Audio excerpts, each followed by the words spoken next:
We have been corrupted by very toxic ideas injected into our culture to destroy the family. Ideas specifically like feminism, that everybody and a lot of people sitting here may have heard is a good thing. I assure you it's not.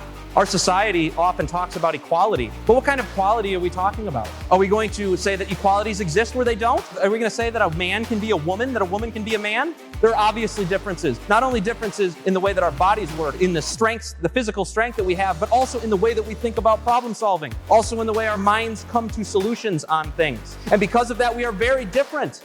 And in that specific situation, men are equipped better than anyone else to lead.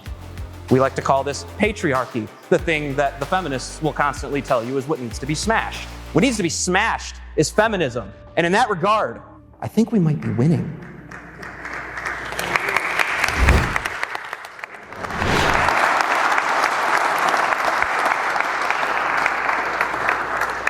Thank you guys so much for being here. I'm thrilled to be able to be the MC for this event, to be able to, bring up all of the great speakers that we have lined up today. Trust me, you guys are not going to be disappointed with what we're about to see.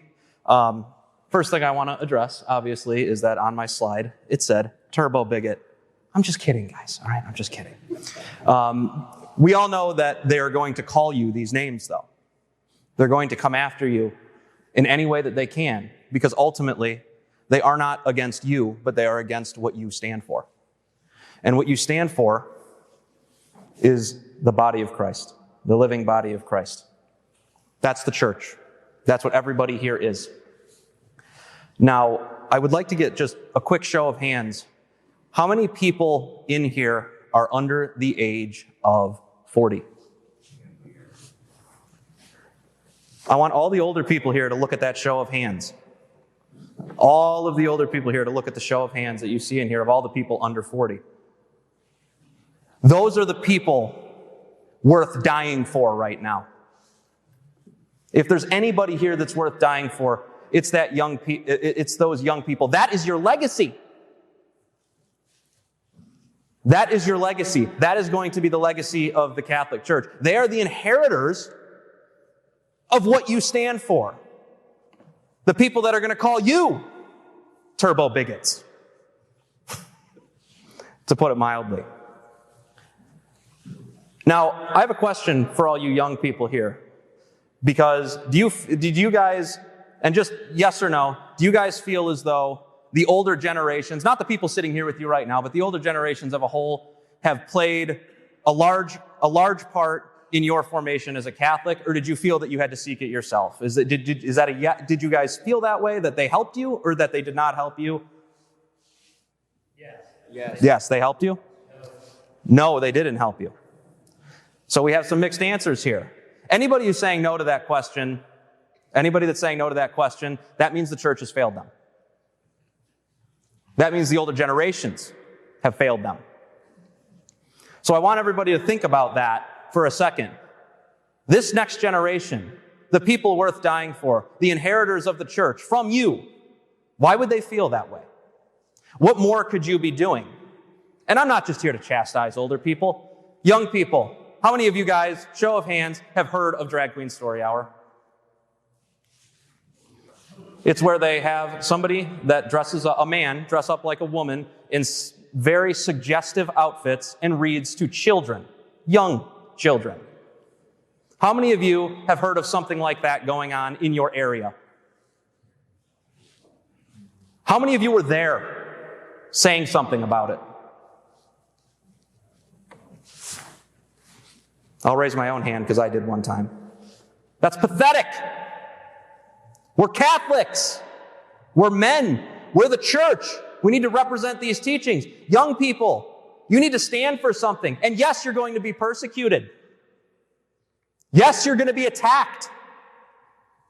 Yes, you're going to be called a turbo bigot. You're going to be labeled. There'll be employers that don't want to hire you. Good grief. St. Paul had his head chopped off for the church. For that. For Jesus. For the body of Christ. That is worth dying for. That said, it's not all bad news. We have been corrupted by very toxic ideas injected into our culture to destroy the family. Ideas specifically like feminism, that everybody and a lot of people sitting here may have heard is a good thing. I assure you it's not. Our society often talks about equality. But what kind of equality are we talking about? Are we going to say that equalities exist where they don't? Are we going to say that a man can be a woman, that a woman can be a man? There are obviously differences. Not only differences in the way that our bodies work, in the strengths, the physical strength that we have, but also in the way that we think about problem solving. Also in the way our minds come to solutions on things. And because of that, we are very different. And in that specific situation, men are equipped better than anyone else to lead. We like to call this patriarchy, the thing that the feminists will constantly tell you is what needs to be smashed. What needs to be smashed is feminism. And in that regard, I think we might be winning.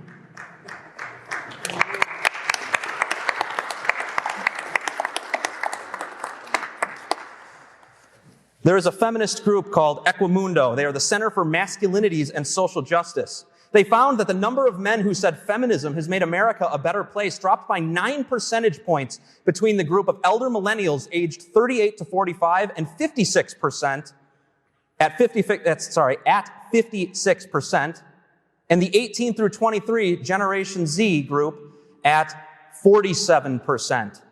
Young people are getting more fed up. They're more fed up than the older people. How many of you in this time have ever heard that young people are more liberal than are conservative? Well, not on this issue. And let me tell you this. Additionally, 40% of all men said they trust at least one men's rights or anti-feminist source. Now, I have a lot of problems with the men's right movement. If you guys have heard of the red pill, a lot of them do not have Catholic solutions to the problems. This is where you come in. You guys need to be the Catholic voices, the Catholic anti-feminist voices, because this is an issue we're winning on. It's something we can win on. Oh, and I hope you guys didn't think I wasn't going to connect this to the faith, because it does matter. Strong domestic churches lead to strong institutional churches. And as that increasing male dissatisfaction with feminism and the lies that it's told and the way that it has pretty much destroyed the American family, I'll just say it. It's destroyed the American family. And the way that it's destroyed the American family, it has also inspired these young men to rebel against it, not just in domestic churches, but in institutional churches. Self-rated priests, theological orthodoxy by ordination year, meaning how well they adhere to the traditional teachings of the faith, including the ones on sexuality. They find that every single decade they have gotten more and more and more theologically orthodox every single time around. We are winning, but it's not enough. We need to eliminate the enemies of Christ and the enemies of the church through evangelization, through conversion, through humility if they refuse. And that is worth dying for.